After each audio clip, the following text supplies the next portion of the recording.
እሺ ክርስቲያኖች ካላችሁ ጥያቄ ያላችሁ መግባት ትችላላችሁ። ፖስት የሆነ ሰው ሼር አድርገለው ሰዓት ካለ በደንብ እንድንወያይ ሲመጡ እነግርሃለሁ። ማን ሼር አድርጌላቸዋለሁ። ወንጌል አማኞች በደንብ ሰዓት ሰጥተህ የምታወራ ከሆነ ይመጣሉ። ተጠቀምኩ ነው ያልገባኝ እኮ አክቲቭ ነው ወይስ ፓሲቭ ነው እየጠየቁ ቃልም ስጋ ሆነ ሲል የሆነ ነገር ነው ወይስ የሚያስሆን ነው? እሺ በቀላል አማርኛ እሺ ቃልም ስጋ ሆነ ማለት ድሮ የነበረው ቃል አሁን ስጋ ለበሰ ማለት ነው። አልገባም ጥያቄው። አሁን ሌላ ሲያግዝ በቃ ካልሆነ በቃ ችግር የለውም። ላቆመው ነው። አንድ ልስጥህና አንድ እንትን ልበልና ካልገባ ተዋዋለሁ። ማጠቃለያ እንሰራበታለን ኢንሻላህ። እኮ እሱን እኮ የጠየኩህ ለዛ ነበር። ዮሐንስ ወንጌል ላይ ነው ወይስ አክቲቭ ላይ ነው እኮ ልነግርህ ነው የጠየኩህ ጥያቄን ልድልና እኔን ድምዳሜ ደግሞ እነግርሃለሁ። አይሻልም? እሺ ዮሐንስ ወንጌል ምዕራፍ 1 ቁጥር 1 ላይ ሁሉ በእርሱ ባል እርሱ የሚለው ተከቶ የመጣው ሎጎስን ነው አይደል? አሁን ጋር ሎጎስን ነው አይደል ተከቶ የመጣው? ሎጎስ ምንድን ነው የሚሆንበት ነው። ሁሉ በእርሱ ሆነ ከሆነው ነገር አለ የሚሆን ነገር። ይሄ ፓሲፉ የሚሆነው በአክቲቭ ነው፣ በአክቲቭ ቨርብ ነው። አክቲቭ ቨርብ ሆኖ የመጣው እዛ ጋር ሎጎስ ነው። ዮሐንስ 1:3 ላይ ተመለከት። ዮሐንስ ወንጌል ምዕራፍ 1 ቁጥር 14 ላይ ካይ ሆሎጎስ ሳርከስ ኤግኔቶ ነው የሚለው፣ ቃልም ስጋ ሆነ ነው የሚለው ቃል። ዮሐንስ ወንጌል 1:14 ላይ ያለው ቃል ስጋ ሲሆን በምንድን ነው የሆነው ብዬ ስለ ጥያቄውን አልተረዳውም። ጥያቄውን ቀለል ላደረግኩልና አክቲቭ ነው። ዮሐንስ 1:3 ላይ ያለው አክቲቭ ቨርብ ነው። ዮሐንስ 1:14 ላይ ያለው አክቲቭ ነው ወይስ ፓሲቭ ነው ብዬ ጥያቄ ያቀረብኩልህ። ይህን መልሰው።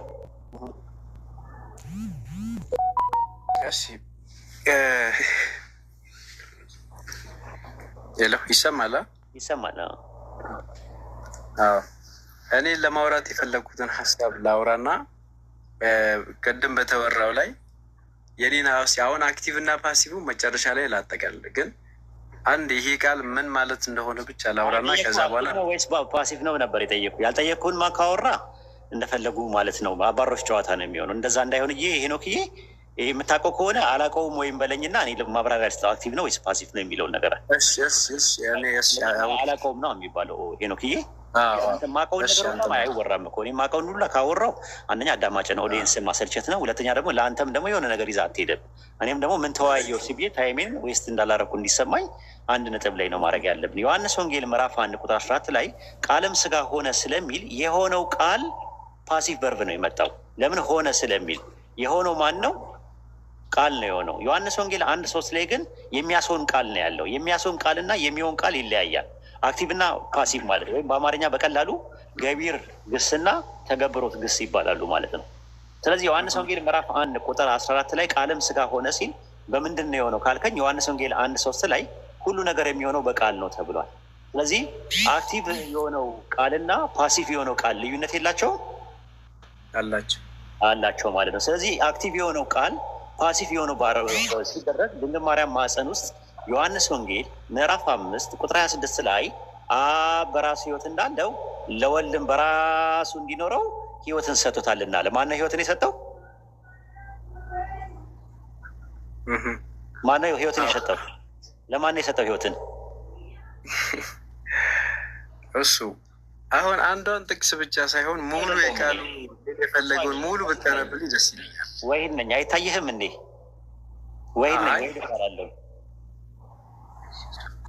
ችግር የለውም። እሺ ለውጥ አያመጣም። እሱ ያው ወንድሜ ስለሆነ ማለት ነው። እና እዛ ጋር እንትና በራሱ ህይወት እንዳለው ለወልድም በራሱ ህይወት እንዲኖረው ህይወትን ሰጥቶታልና። ህይወትን የሰጠው ማን ነው? ህይወትን ማንም አልሰጠውም። ኢየሱስ ራሱ ህይወትን ሰጠው ይላል እኮ። እሺ ከላይ ያለውን አንብባ። ከላይ ሙሉ ምዕራፉን ታነቦ ይገባል። እነዛማ አይነበብም እኮ። ይማ ምን ማዛግ ይባላል። ሰውን ባይብልን ሙሉን አንብቡት አይባልም። ፖይንት ምንድነው? ኮንቴክቹዋል የሆነ አፕሮች ስትሄድ ያመጣውብህ ነገር ምንድን ነው? እዛ ጋር ያመጣውት ዮሐንስ ወንጌል 5:26 ላይ አብ በራሱ ህይወት እንዳለው ለወልድም በራሱ ህይወት እንዲኖረው ሰጥቶታልናል። ስለዚህ አብ የራሱ የሆነ ሰልፍ ኤክሲዳንስ እንዳለ ሁሉ ለወልድም ደግሞ ሪፍሌክሲቭ ፕሮናውን ሂምሰልፍ የሚለው ምንድን ነው? ድርብ ተውላጠ ስም ነው አይደለ? ምንድን ነው ድርብ ተውላጠ ስም አይደለ? ኦንቶሎጂን ነው ሜታፊዚክስን ነው የሚያሳየው?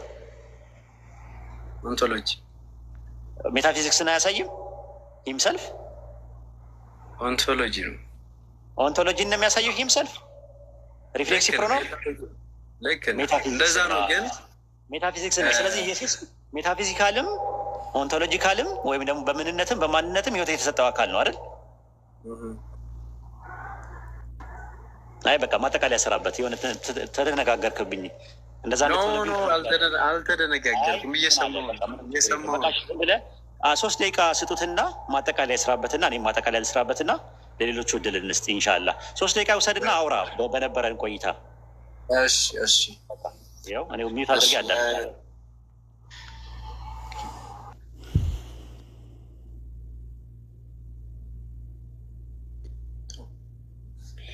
እኔም ማጠቃለያ ልሰጥበት የነበረው በዮሐንስ ወንጌል ምዕራፍ 1 ከቁጥር 1 ያለውን ሀሳብ እና እንዲሁም ቁጥር 14 ላይ ያለውን ሀሳብ ምዕራፍ 1 ላይ ያለው ቁጥር 1 ላይ ያለው በመጀመሪያ ቃል ነበረ፣ ቃልም በእግዚአብሔር ዘንድ ነበረ፣ ቃልም እግዚአብሔር ነበረ ይልና ይመጣና ቁጥር 14 ላይ ቃልም ስጋ ሆነ ጸጋንና እውነትንም ተሞልቶ በእኛ አደረ ይላል። ከዛ አንዱም ከአባቱ ዘንድ እንዳለው የሆነውን ክብሩ ምን አየን። ይሄ ማለት ቅድም የተነሳ ሀሳብ ነበር። ይሄ ማለት እግዚአብሔር ለእነ አብርሃም የሰጠው የእግዚአብሔር ቃል አሁን ተፈጸመ በማርያም ውስጥ የሚለውን ሀሳብ አንስተዋል። ይሄ እንዳልሆነ ግን ራሱ ቃሉ እግዚአብሔር እንደሆነ ከዛ በኋላ ይቀጥል ስለ ማለት ዮሐንስ ስለሱ መሰከረ እንዲህ ብሎ ምናምን ብሎ ጌታ ኢየሱስ እንደሆነ ጌታ ኢየሱስ ደግሞ መለኮት እንደሆነ እግዚአብሔር ወልድ እንደሆነ የእግዚአብሔር ቃል እዚህ ጋር ያስረዳል። እና እዚህ ጋር ያለው ሀሳብ ሙሉ ምዕራፉን ብናነበው ከቁጥር 1 አንስተን እስከ 14 ያለውን ሀሳብ ብናነበው ሀሳቡ ምንም ሳይሻማ ቁልጭ ብሎ የተቀመጠ ሀሳብ ነው። ነገር ግን ቀንጨብ አድርገን አንዷም ቁጥር ብቻ ወስደን እየዘለልን ብንሄድ ሌላ አይነት ፍቺ ልንሰጠው እንችላለን። ስለዚህ ከአውዱ አንጻር ስንሄድ እዚህ ጋር እየተናገረ ያለው ጌታ ኢየሱስ ወደ ምድር መጥቶ ለሰው ልጅ ስጋን እንደለበሰ ማለት ሰው ሆኖ ሰውን ለማዳን ሰው ሆኖ እንደመጣ የሚያሳይ ምዕራፍ ነው እና እዚህ ጋር ያለው ይሄን ነው ማውራት የፈለኩት እሱ። እሺ አመሰግናለሁ ስለነበረን ቆይታ ማለት ነው። ሄኖክዬ ሁሱ አይደለም ወሂድ እባላለሁ። እሺ እንተዋወቅ። ሁሱ ማለት ከላይ ያለው ኡስታዛችን ነው። ስለዚህ ምንድን ነው መሰለ ዮሐንስ ወንጌል ምዕራፍ 1 ቁጥር 14 ላይ አንደኛ ቃልም ስጋ ሆነ ነው እንጂ የሚለው ቃል ስጋ ለበሰ የሚል ነገር የለም። ሁለተኛ አውዱ ላይ እግዚአብሔር ወልድ የሚል ነገር የለም። ኤሶጂሲስ ነው እየተጠቀምክ የምታወራው። እሱን ችግር የለውም፣ ቀስ ብለህ ታርመዋለህ። ሌላው ዮሐንስ ወንጌል ምዕራፍ 1 ቁጥር 14 ላይ ቃልም ስጋ ሆነ ሲል ሆነ የሚለው ቃል በምን ሆነ ስል የት ሆነ ብዬ ያልጠየቅኩ ድንግል ማርያም ማፀን ውስጥ ትለኛለህ።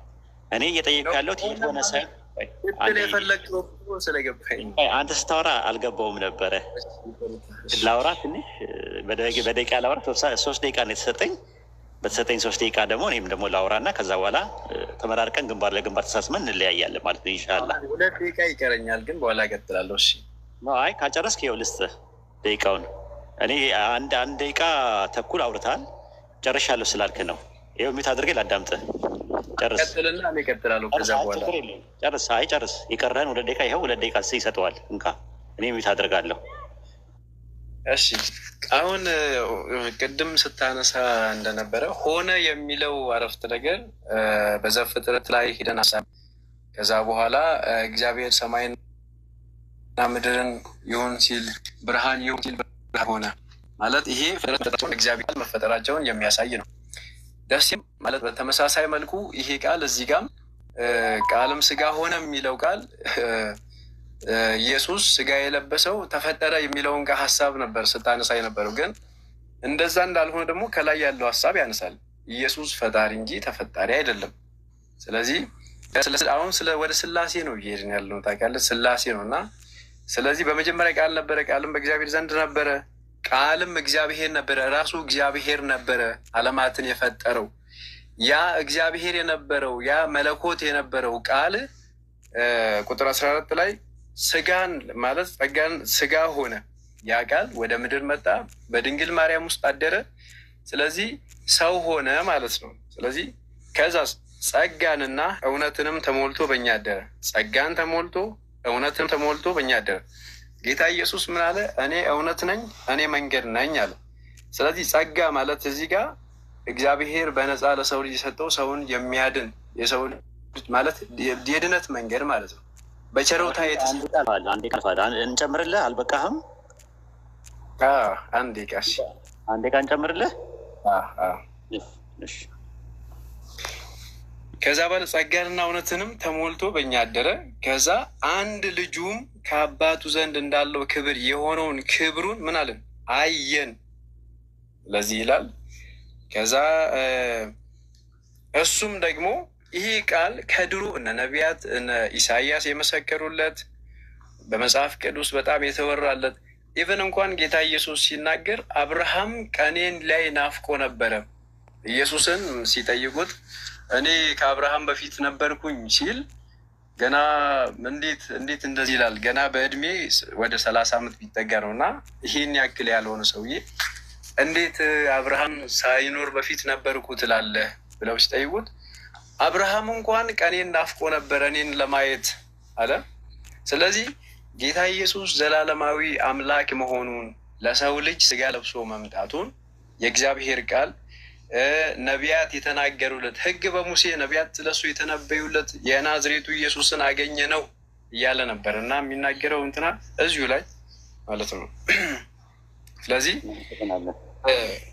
2 ደቂቃ ነው ያወራው። 1 ደቂቃ ሰተነ 2 ደቂቃ ነው ያወራው። እዚህ ጋር እያለ ያለው በአጠቃላይ ጌታ ኢየሱስ ስጋ ለብሶ ወደ ምድር መምጣቱን በድንግል ማርያም ማደሩን ነው እንጂ የነ አብርሃም የነ ሙሴን ትንቢት መፈጸሙን ኦፍኮርስ የእነሱ ትንቢት ስለሱ የተናገሩ ሊሆን ይችላል፣ ግን ይሄ ቃል የሚለው የእነሱ ቃል እንዳልሆነ በደቂቃ ነው የምናወራው። ይበቃል ማለት በጣም እንግዳም ስለሆንክ ለቤቱ ያው የውይይትን ዲሲፕሊን ምናምን ነገር እንድታያቸው ምናምን ነገር ከሚለው አንጻር እንጂ እንደዚህ ማንም አያወራም። ታገሰን ያዳመጥን አንደኛ ሀሳብን ስለምናከብር፣ ሁለተኛ ነገር ደግሞ ዊዝ ሪስፔክት ስለምታወራ አውት ኦፍ ሪስፔክት አንድ የሚጠቀምከው ነገር የለም ሀሳብ ላይ ብቻ ስላተኮርክ ነው። ነገር ግን ምንድን ነው ዮሐንስ ወንጌል ምዕራፍ 1 ቁጥር 14 ላይ ያለውን ቃልም ስጋ ሆነ የሚለውን ዝርም አላልክም። እዛ ላይ የተለያየ ሰርከምስታንስ ነው። ስትይ አንዴ 3 ደቂቃ ለእኔ ስጠኝና እኔም ላወራ አታቋርጠኝ። አንተ ስታወራ በጣም እያዳመጥን ነበረ። ነገርን አድምጦ እህልን አላምጦ ስለሚል የሀገሬ ሰው ማዳመጥ ትልቅ ነገር ነው። 2 ጆሮ የተሰጠን 1 አፍ የተሰጠን ደግሞ ብዙ እንድናዳምጥና ትንሽ እንድናወራ ስለተፈለገ ነው። ስለዚህ ደስ ብሎ እንዳያዳመጥን አንተ ደግሞ ደስ ብሎ ብታዳምጥ ደስ ይለናል። ዮሐንስ ወንጌል ምዕራፍ 1 ቁጥር 14 ላይ ቃልም ስጋ ሆነ የተባለበትን ምንም ያብራራሁ ነገር የለም። ጭራሹን ዮሐንስ ወንጌል 5:26 ላይ የነበረውንማ ጭራሹን አልደረስክም። እዛ አካባቢ ላይ አብ በራሱ ሕይወት እንዳለው ለወልድም በራሱ ሕይወት እንዲኖረው ሰጥቶታልና። ስለዚህ በራሱ የሚለው ሂም ሰልፍ ሪፍሌክሲቭ ፕሮናውን ድርብ ተለዋዋጭ ስም የሚጠቀምበት ምክንያት ኦንቶሎጂካልም እና ሜታፊዚካልም ኢየሱስ ፍጡር መሆኑን ነው የሚያሳየው። ሕይወት ከተሰጠው ሕይወት አልባ ከነበረ ሕይወት ከተሰጠው በባዶነት ከተቀደመ መነሻና ጅማሮ አለው ማለት ነው። መነሻና ጅማሮ ያለው ማንነትና ምንነት ደግሞ ፍጡር ነው ማለት ነው። የሉቃስ ወንጌል ምዕራፍ 1 ቁጥር 31 ላይ እነሆ ትጸንሻለሽ አላት መልአኩ፣ ወንድ ልጅም ትወልጃለሽ አላት። ትጸንሻለሽ ሲላት ጽንስ ነው። ጽንስ ደግሞ ምንድን ነው? ኬሚካል ሪያክሽን እና መካኒካል ፈንክሽን ነው ራሱ የሚያሳየው። ጽንስ ምንድን ነው? ፍጡር ነው። ከዛስ ወንድ ልጅ ትወልጃለሽ አለ። አምላክ ምንድን ነው? ጾታ አለው እንዴ? ወንድም ሴትም ነው እንዴ? አይደለም። መለኮት ነው፣ ረቂቅ ነው፣ ምጡቅ ነው። ስለዚህ ድንግል ማርያም ማኅፀን ውስጥ ፕሮሰስ አድርጎ የመጣ ፍጡር ነው። ሐዋርያት ሥራ ምዕራፍ 13 ቁጥር 23 ላይ ከዚህ ሰው ዘር አለ ማለት ከዳዊት ከማርያም ማለት ነው አምላክ እንደ ተስፋ ቃሉ ለእስራኤል መድኃኒት ኢየሱስን አመጣ አለ። አምላክ ራሱ መጣ ይላል? ኖ አይልም። ራሱ የሚለው ምንድን ነው? አምላክ እንደ ተስፋ ቃሉ ለአብርሃም ለይስሐቅ ለያዕቆብ ገብቶላቸው የነበረውን የተስፋ ቃል ዘፕሮሚስድ መሳያን ድንግል ማርያም ማኅፀን ውስጥ እንዲፈጠር አድርጎታል ማለት ነው። የሉቃስ ወንጌል ምዕራፍ 1 ቁጥር 42 የማኅፀኗ ፍሬ ድንግል ማርያም ማኅፀን ውስጥ የነበረው የማኅፀኗ ፍሬ ፍጡር ነው። ያ ፍሬው እንቁላሉ ያለ ስፐርም ሴል ያለ ኤክሴሉ እንዲጸነስ ማድረግ ችሏል። ያለ ዘር አብሲ ያለ ወንድ ዘር እንዲጸነስ አድርጓል ማለት ነው። ስለዚህ ድንግል ማርያም ማኅፀን ውስጥ የነበረው ለአብርሃም ለይስሐቅ ለያዕቆብ ተገብቶለት የነበረው ኦሪት ዘፍጥረት ምዕራፍ 22 ቁጥር 18 ላይ ምን አለው? በዘሪ የምድር አሕዛብ ይባረካሉ። ምንን ሰምተሃል? ቃሌን ሰምተሃልና አለ። ስለዚህ ያ ቃል ምን ሆነ? ድንግል ማርያም ማኅፀን ውስጥ ተፈጸመ። ያ የተስፋው ቃል ገላትያ ምዕራፍ 3 ቁጥር 16 ላይ ለአብርሃምና ለዘሩ የተስፋ ቃል ተነገረ አለ። ስለ ብዙዎች እንደሚናገር ለዘሮቹ አይልም አለ። ስለ አንድ እንደሚነገር ግን ለዘር ይላል አለ። እርሱም ማን ነው አለ? ክርስቶስ ነው አለ። እንግዲህ ያው ሕግ ምንድን ነው አለ? ተስፋ የተደረገበት ዘር እስኪመጣ ድረስ በመካከለኛ ስለ ሕግ መተላለፍ ተጨመረ አለ። እንግዲህ ያው ሕጉ ወደ ክርስቶስ የሚያደርስ ሞግዚት ሆኗልና እያለ ይናገራል።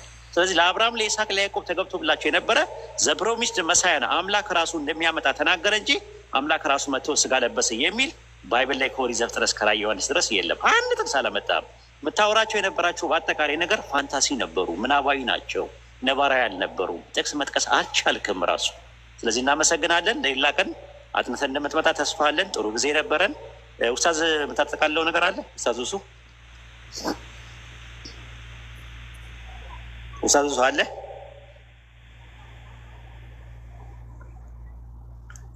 ኡስታዝ አለ? ኡስታዝ እሱ የለም ማለት ዛሩ አለሽ? ሰላም አለይኩም ዛሩ አለሽ? ቤት ውስጥ እሰማለሁ። ባይዘወይ ኧረ ምልክት ስጡኝ። አዎ ይሰማኛል። እሰማለሁ። ኦኬ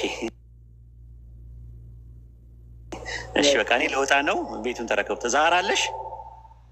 ኧረ ቤት ውስጥ አድሚንም ምንም ነገር የለም። ኡስታዝ እሱ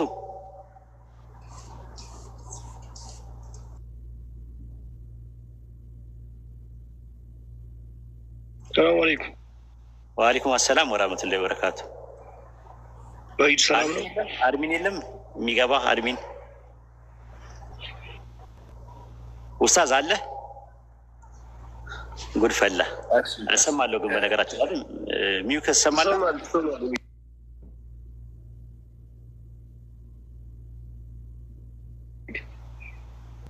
ይገርማል።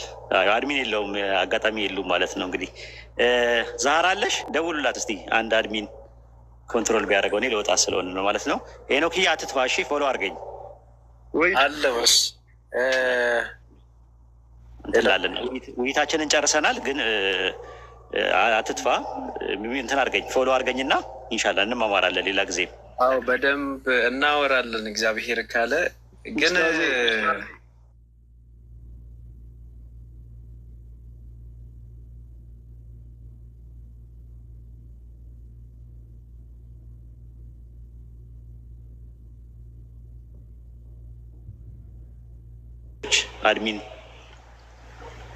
አድሚን ካላችሁ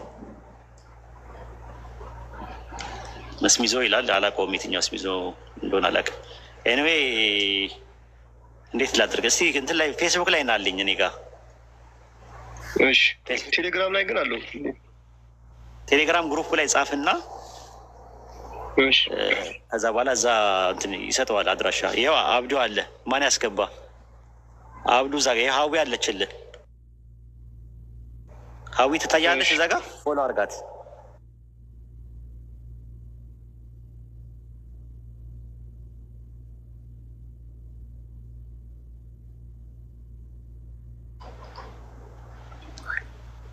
ወአለይኩም ሰላም።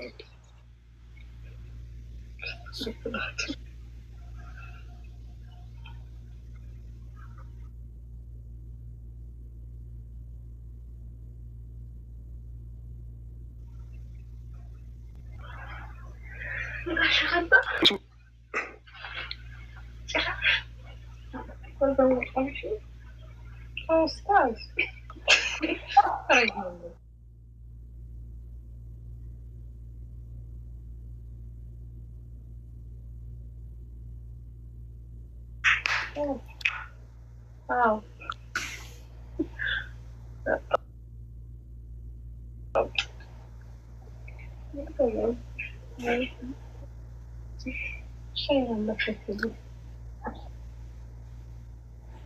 አለን። ቆይ አንዴ ሶሪ።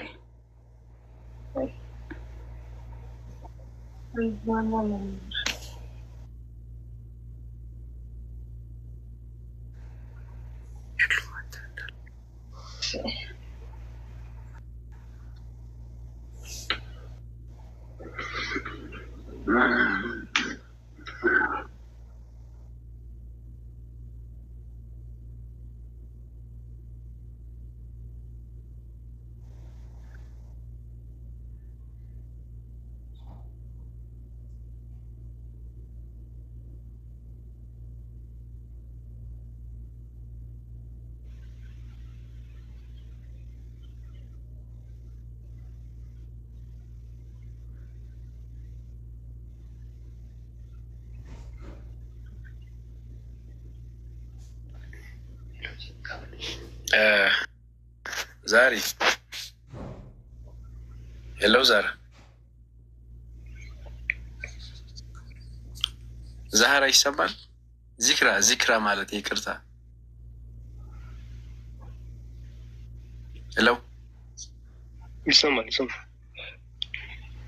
እሺ የቴሌግራም ግሩፓችሁንም ፈልገዋለሁ። እግዚአብሔር ካለ በደንብ ማውራት ፈልጋለሁ። አብረን በደንብ ብዙ ጥያቄዎች ላይ በደንብ እናወራለን እና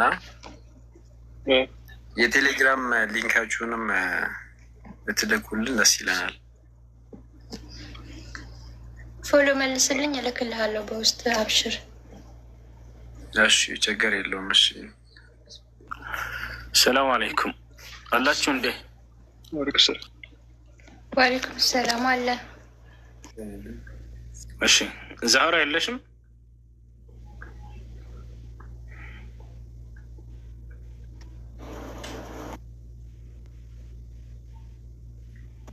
ዛህራ አልተመቻትም ትንሽ። ያሰላም። እሺ ጥያቄ ያላችሁ ካላችሁ መልሱላችሁ።